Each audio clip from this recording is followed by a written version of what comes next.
Hello दोस्तों अगर आप एसएसबी, एसएससी, सीजीएल या किसी भी कम्पिटिटिव एग्जाम की तैयारी करें तो हमारी ये वीडियो आपके लिए बहुत ही हेल्पफुल साबित होगी। दोस्तों आज की इस वीडियो में हमने बहुत ही इंपॉर्टेंट टॉपिक चुना है, that is culture of India. दोस्तों इस टॉपिक से रिलेटेड हर किसी एग्जाम में क्वेश्चन पूछे जाते हैं। दोस्तों वीडियो को स्टार्ट करने से पहले आप सभी से रिक्वेस्ट है कि अगर आप चैनल पर नए हैं तो चैनल को सब्सक्राइब करने के साथ साथ बेल आइकन ज़रूर प्रेस करें। दोस्तों वीडियो अगर अच्छे लगे तो वीडियो को लाइक और शेयर भी ज़रूर करें। तो स्टार्ट करते हैं आज की वीडियो। हमारा आज का पहला क्वेश्चन है the ratio of width of our national flag to its length. आपको बताना है इंडिया का जो नेशनल फ्लैग है उसका रेशियो क्या रहता है विड्थ और लेंथ के दरमियान। ऑप्शन है आपके पास 3:5, 2:3, 2:4 और 3:4। दोस्तों अगर आंसर पता है तो नीचे कमेंट सेक्शन में लिख लीजिए। ट्राई करें खुद से आंसर देने की, कोशिश करें आंसर देने की क्या है रेशियो। तो इसका जो सही आंसर है वो है पार्ट बी, दैट इज 2:3 या 2:3। बढ़ते हैं नेक्स्ट क्वेश्चन की तरफ। Rabindranath Tagore Jana Gana Mana has been adopted as India's national anthem. How many stanzas of the said song were adopted. आपको बताना है जन गण मन जो रविंद्रनाथ टैगोर का लिखा हुआ सॉन्ग है इसको इंडिया का नेशनल एंथम चुना गया है। आपको बताना है इसमें से कितने स्टैंजाज लिए गए हैं एज नेशनल एंथम। ऑप्शन है आपके पास only the first stanza, the whole song, third and fourth stanza और फर्स्ट एंड सेकंड स्टैंजा। दोस्तों अगर आंसर पता है तो नीचे कमेंट सेक्शन में लिख लीजिए। ट्राई करें खुद से आंसर देने की कितने स्टैंजाज लिए गए हैं रविंद्रनाथ की इस सॉन्ग में से नेशनल एंथम ऑफ इंडिया के लिए। ट्राई करें खुद से आंसर देने की। तो इसका जो सही आंसर है वो है part A, that is only first stanza. दोस्तों याद रखें कि रविंद्रनाथ के इस पोइम में 5 स्टैंजाज हैं और 5 स्टैंजाज में से सिर्फ एक stanza, that is the first stanza, वो लिया गया है national anthem of India. Next question, dandiya is a popular dance. आपको बताना है डांडिया कि कहाँ का पॉपुलर डांस है। ऑप्शन है आपके पास पंजाब, गुजरात, तमिलनाडु या फिर महाराष्ट्र। दोस्तों खुद से आंसर देने की पहले ट्राई करें, कोशिश करें आंसर देने की। कहाँ का डांस है डांडिया, मशहूर डांस। तो इसका जो सही आंसर है वो है part B, that is Gujarat. दोस्तों याद रखें कि डांडिया का दूसरा नाम है रास और इसको नवरात्रि के मौके पर किया जाता है। और ये जो डांस है डांडिया या रास ये रिलेटेड है गॉडेस दुर्गा।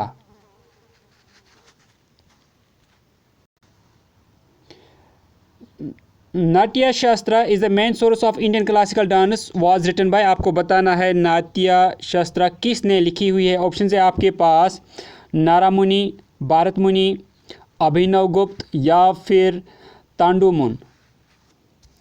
दोस्तों अगर आंसर पता है तो नीचे कमेंट सेक्शन में लिख लीजिए। ये बहुत ही इंपॉर्टेंट बुक है जब हम आर्ट की बात करते हैं, इंडियन क्लासिकल डांस की बात करते हैं तो बहुत ही इंपॉर्टेंट बुक है। ट्राई करें खुद से आंसर देने की कौन इसके ऑथर हैं। तो इसका जो सही आंसर है वो है part B, that is Bharat Muni. दोस्तों याद रखें कि असल में ये जो नाट्य शास्त्र है कहा जाता है कि इसका जो रियल जो राइटर है वो असल में किसी को पता नहीं है, ये अननोन है, लेकिन फिर इसको एट्रीब्यूट किया जाता है भारत मुनि को और ये हाथ से लिखी हुई किताब है। नेक्स्ट क्वेश्चन, द वर्ड सत्यमेव जयते inscribed below the base plate of emblem of India और टेकन फ्रॉम। आपको बताना है सत्यमेव जयते जो लिखा गया है एम्बलम के बेस के नीचे, आपको बताना है वो कहाँ से लिया गया है, यानी वर्ड सत्यमेव जयते कहाँ से लिया गया है। ऑप्शन है आपके पास ऋग्वेदा, शतपथ ब्राह्मणा, मुंडक उपनिषद और रामायण। दोस्तों अगर आंसर पता है तो नीचे कमेंट सेक्शन में लिख लीजिए। ट्राई करें खुद से आंसर देने की क्या हो सकता है इसका आंसर, कहाँ से लिया गया है सत्यमेव जयते वर्ड। तो इसका जो सही आंसर है वो है part C, that is Mundaka Upanishad से ये लिया गया है। दोस्तों याद रखें कि सत्यमेव जयते को national motto of India adopt किया गया है इस वर्ड को। नेक्स्ट क्वेश्चन अच्छे से याद रखें, Mohiniyattam dance is developed originally in which of the following states. आपको बताना है मोहिनीअट्टम डांस जो है ये कहाँ से ओरिजिनेट हुआ है। ऑप्शन है आपके पास तमिलनाडु, उड़ीसा, केरला या फिर कर्नाटका। दोस्तों ट्राई करें आंसर देने की। याद रखें कि डांस से रिलेटेड अक्सर एग्जाम्स में क्वेश्चन आते रहते हैं, तो कहाँ से ये मोहिनीअट्टम डांस ओरिजिनेट हुआ है। तो इसका जो सही आंसर है वो है part C, that is Kerala. Which of the following folk dance forms is associated with Gujarat. आपको बताना इनमें से कौन सा डांस गुजरात से है। ऑप्शन है आपके पास नौटंकी, गरबा, कथकली या फिर गागरा। दोस्तों अगर आंसर पता है तो नीचे कमेंट सेक्शन में लिख लीजिए। बहुत ही आसान सा क्वेश्चन है, गुजरात का फोक डांस इनमें से कौन सा है। ट्राई करें आंसर देने की। तो इसका जो सही आंसर है वो है part B, that is Garba. तो गरबा गुजरात का मेन फोक डांस है। दोस्तों याद रखें कि गरबा को भी नवरात्रि के मौसम में किया जाता है। गरबा का जो वर्ड है गरबा, इसका मीनिंग हो गया वूम यानी पेट। और दोस्तों याद रखें कि ये गरबा वर्ड निकला है संस्कृत वर्ड गर्भ से। दोस्तों यहाँ पर ये भी याद रखें कि गरबा डांस औरतें करती हैं जो एक दीप यानी लाइट के गिर्द घूम कर ये डांस करती हैं। नेक्स्ट क्वेश्चन ये भी अच्छे से याद रखें। विच of the following academies is responsible for foresting development of dance, drama and music in India. आपको बताना है कौन सी ऐसी एकेडमी है जो काम करती रहती है डेवलपमेंट ऑफ डांस के लिए, नाच के लिए या ड्रामाज के लिए या फिर म्यूज़िक के लिए, इनके डेवलपमेंट के लिए इनमें से कौन सी एकेडमी काम करती है। ऑप्शन है आपके पास नेशनल स्कूल ऑफ ड्रामा, संगीत एकेडमी, साहित्य एकेडमी या फिर ललित कला एकेडमी। दोस्तों अगर आंसर पता है तो नीचे कमेंट सेक्शन में लिख लीजिए, ट्राई करें। तो इसका जो सही आंसर है वो है पार्ट बी, दैट इज़ संगीत एकेडमी। दोस्तों याद रखें कि संगीत एकेडमी का जो हेड क्वार्टर है वो है न्यू दिल्ली में, और इसको बनाया गया था या इसका जो फाउंडेशन डेट है वो है 1953।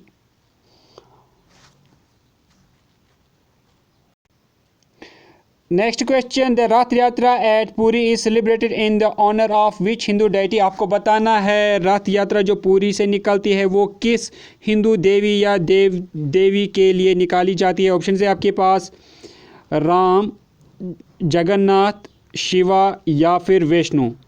किससे एसोसिएटेड है रथ यात्रा एट पुरी। दोस्तों अगर आंसर पता है तो नीचे कमेंट सेक्शन में लिख लीजिए, ट्राई करें आंसर देने की। तो इसका जो सही आंसर है वो है part B, that is Jagannath. Next question, Kathakali is a folk dance prevalent in which state. आपको बताना है कथकली इनमें से किस रियासत से ताल्लुक़ रखता है। ऑप्शन हैं आपके पास कर्नाटका, उड़ीसा, केरला या फिर मणिपुर। दोस्तों ट्राई करें आंसर देने की। किस रियासत से रिलेटेड है कथकली डांस। तो इसका जो सही आंसर है वो है part C, that is Kerala.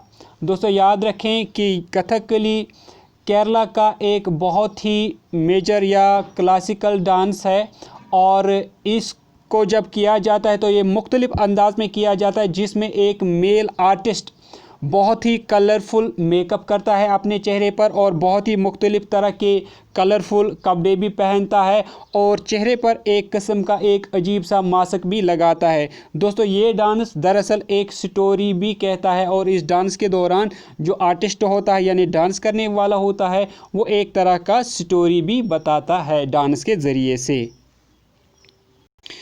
Next question, which of the following dances is a solo dance. आपको बताना है इनमें से सोलो डांस कौन सा है, मतलब जो अकेले किया जाता है। ऑप्शन है आपके पास ओटन थुलाल, कुचिपुड़ी या शंगना या फिर ओडिस।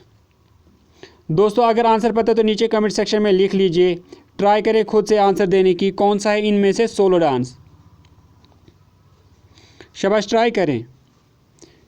तो इसका जो सही आंसर है वो है part A, that is Ottan Thullal is a solo dance. दोस्तों याद रखें कि ओटन थलाल भी केरला का एक डांस है और इसको इंट्रोड्यूस किया गया था 18th सेंचुरी में, और जिसने इसको इंट्रोड्यूस किया उसका नाम था कुंचन नंबेर। इसके बाद next question, the national anthem was first संग इन द ईयर। आपको बताना है नेशनल एंथम इंडिया का पहली बार कब गाया गया। ऑप्शन हैं आपके पास 1911, 1913, 1936 या फिर 1935। दोस्तों बहुत ही इंपॉर्टेंट क्वेश्चन है, तो ट्राई करें आंसर देने की। पहली बार कब गाया गया नेशनल एंथम।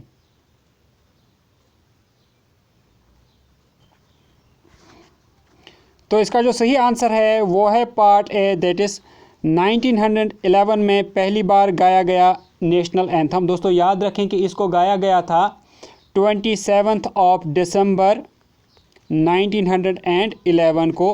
दोस्तों याद रखें उस टाइम इंडियन नेशनल कॉन्फ्रेंस का कोलकाता सेशन चल रहा था जब ये गाया गया, और इसको नेशनल एंथम को लिखने वाले थे मशहूर poet Rabindranath Tagore.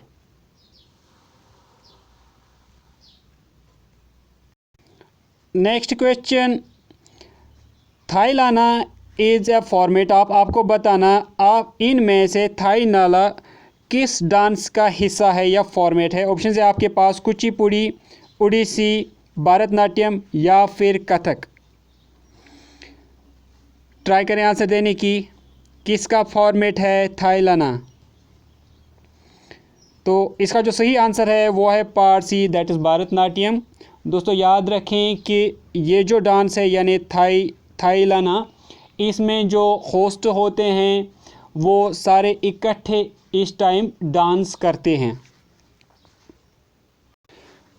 Next question, Madhubani A type of folk painting is popular in which of the following states of India। आपको बताना है मधुबनी पेंटिंग इनमें से किस रियासत की फोक पेंटिंग है। ऑप्शन है आपके पास उत्तर प्रदेश, राजस्थान, मध्य प्रदेश या फिर बिहार। दोस्तों अगर आंसर पता है तो नीचे कमेंट सेक्शन में लिख लीजिए, खुद से कोशिश करें आंसर देने की। कहाँ की फोक पेंटिंग है मधुबनी। तो इसका जो सही आंसर है वो है part D, that is Bihar. Bihar की फोक पेंटिंग है मधुबनी, और याद रखें कि इसको ज़्यादातर उंगलियों से किया जाता है और ये बहुत ही आई कैचिंग पेंटिंग होती है। Next question, Kathak is a classical dance. आपको बताना है कथक कहाँ का क्लासिकल डांस है। ऑप्शन है आपके पास नॉर्थ इंडिया, तमिलनाडु, मणिपुर और केरला। दोस्तों बहुत ही इंपॉर्टेंट क्वेश्चन, ये अच्छे से याद रखिएगा। Kathak is a classical dance of. तो अगर आंसर पता है तो नीचे कमेंट सेक्शन में लिख लीजिए। तो इसका जो सही आंसर है वो है part A, that is north India. दोस्तों याद रखें कि नॉर्थ इंडिया की बहुत सारी स्टेट्स में कथक डांस किया जाता है, तो इसीलिए यहाँ पर जो सूटेबल आंसर होगा वो है north India. Next question, the headquarters of साहित्य अकेडमी इज़ एट। आपको बताना है साहित्य अकेडमी का हेडक्वार्टर कहाँ पर है। ऑप्शन है आपके पास मुंबई, चेन्नई, न्यू दिल्ली या फिर कोलकाता। दोस्तों अगर आंसर पता है तो नीचे कमेंट सेक्शन में लिख लीजिएगा, क्योंकि ये क्वेश्चन मैं आपके लिए रख रहा हूँ, आप ही मुझे इसका आंसर दीजिएगा कमेंट सेक्शन में।